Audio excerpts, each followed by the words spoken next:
Good morning. As I studied our lessons for today, I was left feeling that I'd been called out for making things a little too complicated lately. In our busy world, I think we can all kind of relate to this feeling at times. So I'd like to explore that a little bit today and perhaps maybe convince myself and all of you that being called out isn't such a bad thing. But first, join me in prayer. Gracious God, we come before you as people with busy and messy lives. Help us to remember that our relationship with you doesn't need to be so complicated, that your grace is freely given. We just need to rest in it.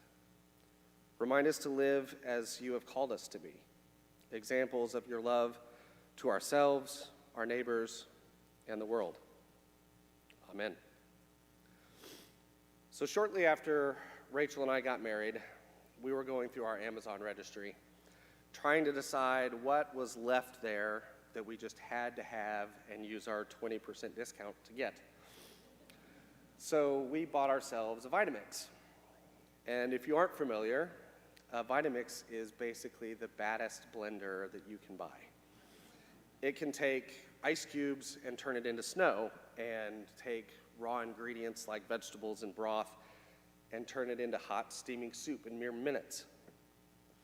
So for a little while, we used the heck out of this blender. We were making smoothies every couple of days, looking for every excuse or recipe we could to make soup.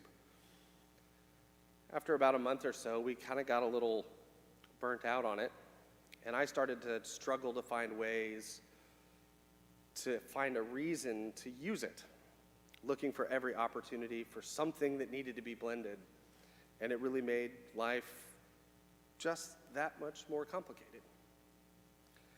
Without a doubt, some things in the kitchen had gotten easier, but in some ways, my desire to use this new gadget, this new toy,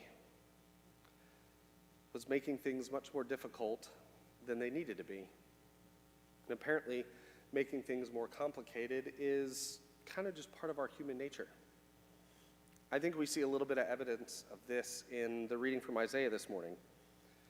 In chapter 58, the Israelites are being called out for kind of getting it all wrong, for losing sight of the big picture and getting lost in the details that don't really matter. In my reading of it, it sounded almost sarcastic to me, that opening. I don't know if you heard it that way or not. Day after day, they seek me and delight to know my ways, as if they were a nation that practiced righteousness and did not forsake the ordinance of their God. God had laid out these clear rules, and now the Israelites were kind of being called to task for focusing too much on the wrong things.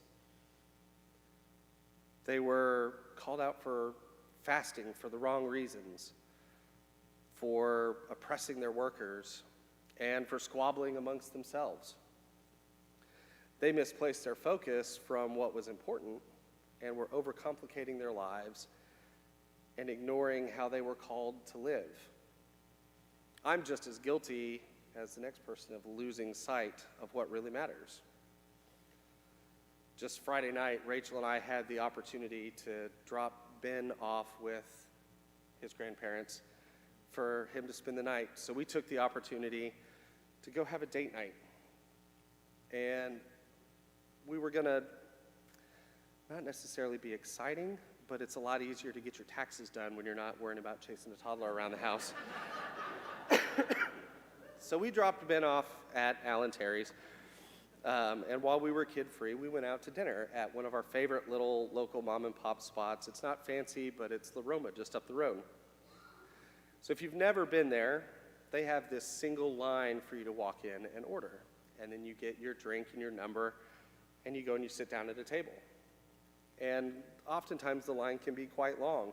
And the way they run their business, it doesn't matter if you're there to dine in or you're going to carry out, or you had called in an order, you wait in line like everybody else. And Rachel will tell you, I'm normally a big fan of following the rules.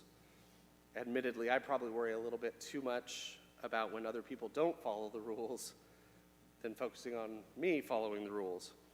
And Friday night was no different. Had a perfect example of it.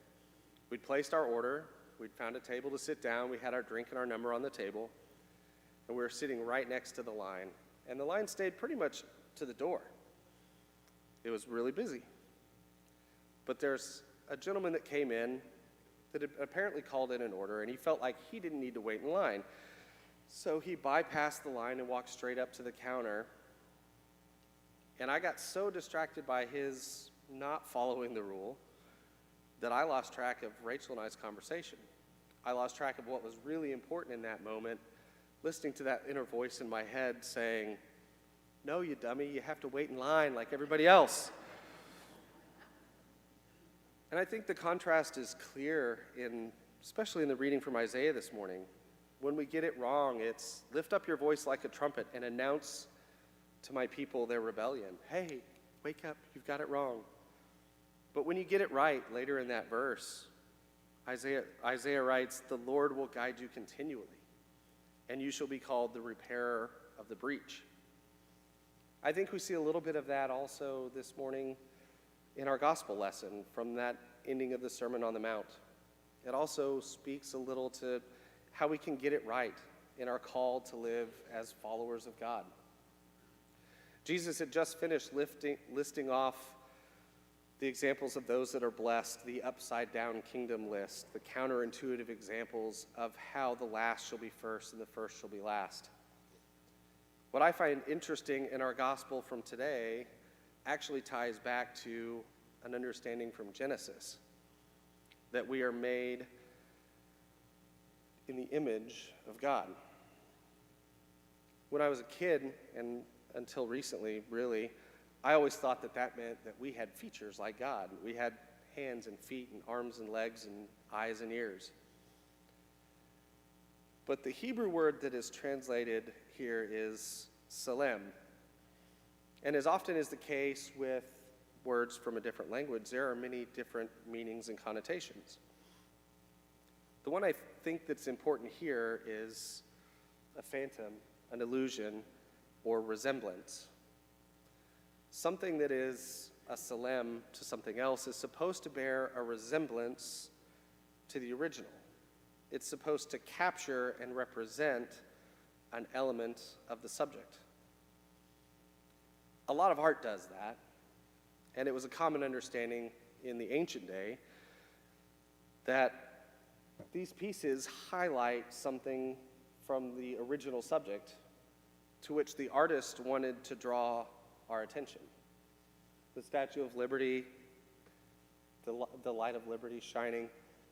Lady Justice is blind with a sword in one hand and scales in the other. These are symbols of what justice is supposed to be, or what freedom and liberty is supposed to be.